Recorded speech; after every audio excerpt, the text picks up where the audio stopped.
Dear students, welcome back to my channel physics SPC. Rotational motion का एक question. The ABC triangular plate है बेटा, इस पर ध्यान दीजिए। Plate of uniform thickness, the sides are in the ratio shown in the figure.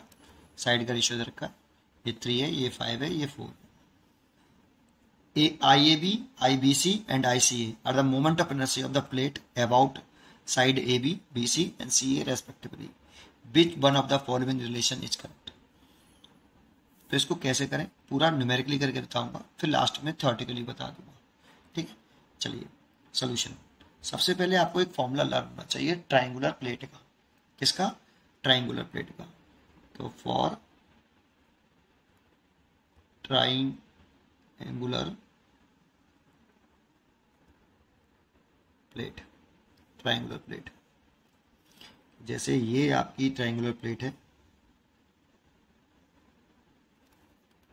मान लो ये आपकी ट्रायंगुलर प्लेट है और आपको इस एक्सिस के अबाउट मोमेंट ऑफ इनर्शिया निकालना है, इस वाली एक्सिस के अबाउट मोमेंट ऑफ इनर्शिया निकालना है।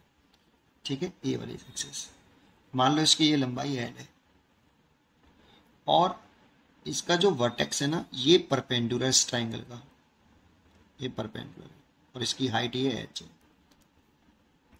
तो इस एक्सिस के अबाउट मोमेंट ऑफ इनर्शिया होता है 1/6 और इस ट्रायंगुलर प्लेट का मास, पूरी ट्रायंगुलर प्लेट, ये प्लेट है बेटा, ठीक है, ये ट्रायंगुलर प्लेट है, ठीक है, इसे इस पूरी प्लेट का मास एम है, तो 1/6 mh²। तो ये देखो परपेंडिकुलर ट्रायंगल की परपेंडिकुलर हाइट लेते हैं बेटा, ये वाली हाइट लेते हैं, हाइट यहाँ, और ट्रायंगुलर प्लेट का मास, इस एल से कोई मतलब नहीं है। ये फॉर्मूला है, अब कर सकते हो आप। ठीक है, तो कैसे करें देखिए। सबसे पहले सॉल्यूशन IAB, तो देखो अगर मैं IAB एक्सिस के अबाउट निकालूं मोमेंट ऑफ इनर्शिया, इस एक्सिस के अबाउट IAB, तो कितना होगा 1/6, पूरी प्लेट का मास कंसिडर कर लिया, m है, तो m, और हाइट कितनी हो गई इसकी, इस एक्सिस के अबाउट, इसकी हाइट हो गई 3, ये इसे मैं h1 कह लेता हूँ, तो ये h1 का स्क्वायर, ठीक है, और आप ले सकते हो 1/6 m, 3 का स्क्वायर मतलब 9। ठीक है, तो ये तो सब में कॉमन होगा, देखो ये सब में कॉमन होगा, ठीक है, 9 आ गया। ये IAB आ गया बेटा, फर्स्ट हो गया। अगर मैं IBC देखूं, तो इस एक्सिस के अबाउट देखूं, इस एक्सिस के अबाउट IBC, तो IBC इज इक्वल टू 1/6 मास, ये तो कॉमन होगा, इनटू h। तो इसके लिए इसके परपेंडिकुलर हाइट देखनी है, तो ये हुई इसकी हाइट 4, तो 16 हो जाएगा। और ये दोनों में कॉमन है, देखो ये तो कॉमन है, यहाँ 16 है और यहाँ 9 है। ठीक है, अच्छा IAC देखें, तो IAC के लिए हमें परपेंडिकुलर हाइट निकालनी पड़ेगी बेटा, IAC, तो 1/6 मास m, ये तो कॉमन होगा, परपेंडिकुलर हाइट ये होगी बेटा, यहां से इस पे परपेंडिकुलर कर दो ऐसे। अब ये हाइट पे कैसे निकालता हूं वो जरा देखने का विषय है बस।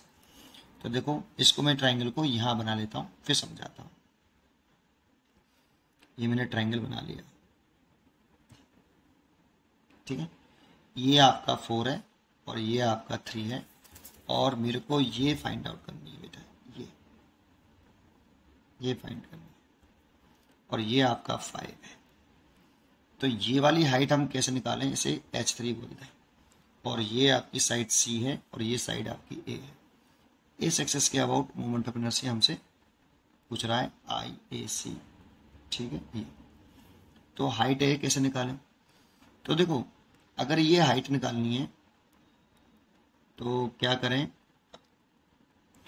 ठीक है, ये h3 कैसे निकालें वो देखते हैं। देखो ये एंगल अगर मैं थीटा मान लूँ और इसका नाम A है, BC है, और इसे B बोल लें, ये D डाल देता हूँ, तो देखो थोड़ा सा टेढ़ा करके लिख देता हूँ, यहाँ लिख देता हूँ ट्रायंगल BCD। देखिए आप, क्या ये राइट एंगल ट्रायंगल है, बिल्कुल, ये 90 डिग्री है, तो इसमें साइन थीटा निकालूं तो परपेंडिकुलर कितना h3 और हाइपोटेनियस 90 डिग्री के सामने वाला जो कि 3 है, ठीक है, एक।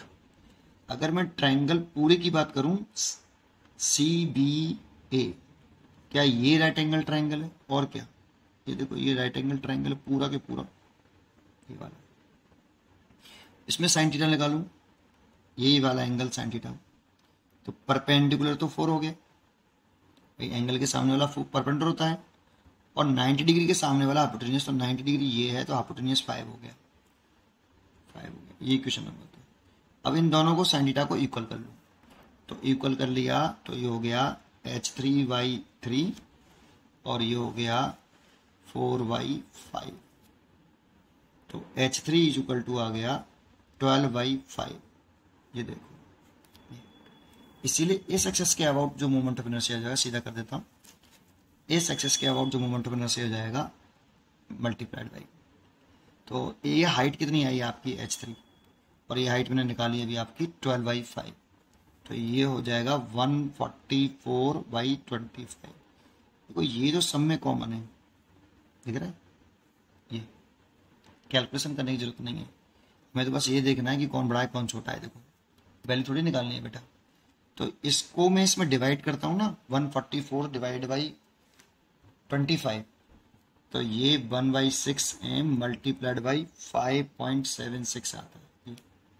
अब देखो यहाँ 9 है, यहाँ 16 है, और यहाँ 5.76 है, तो सबसे ज़्यादा मोमेंट ऑफ इनर्शिया BC के अबाउट आ रहा है, IBC सबसे बड़ा है, यहाँ पर 9 ही है, तो ये IAB से छोटा है, और IAC सबसे छोटा है, देखो IAC सबसे छोटा है, देखो ये आपका ग्राम हो गया। इसको वैसे नॉर्मली भी देख सकते थे हम, कैसे, क्योंकि हम जानते हैं कि मोमेंट ऑफ इनर्शिया मास के डिस्ट्रीब्यूशन पर डिपेंड करता है, किसी एक्सेस से जितना मास, रोटेशनल एक्सेस से जितना मास दूर डिस्ट्रीब्यूट होगा, मोमेंट ऑफ इनर्शिया उतना ही ज़्यादा होगा। तो अगर ये बात सही है तो देखो आप AB के अबाउट देखोगे तो मास जो डिस्ट्रीब्यूशन हो रहा है इस जगह पर, उस ये 3 है, सबसे दूर 3 डिस्टेंस है, और BC के अबाउट देखोगे तो सबसे दूर 4 है, और ये वाली देखोगे तो h3, ये जो आया था अभी हमारा h3, ये 12/5 आया था, मतलब 12 डिवाइड बाई 5 मतलब 2.4 है ना, ठीक है।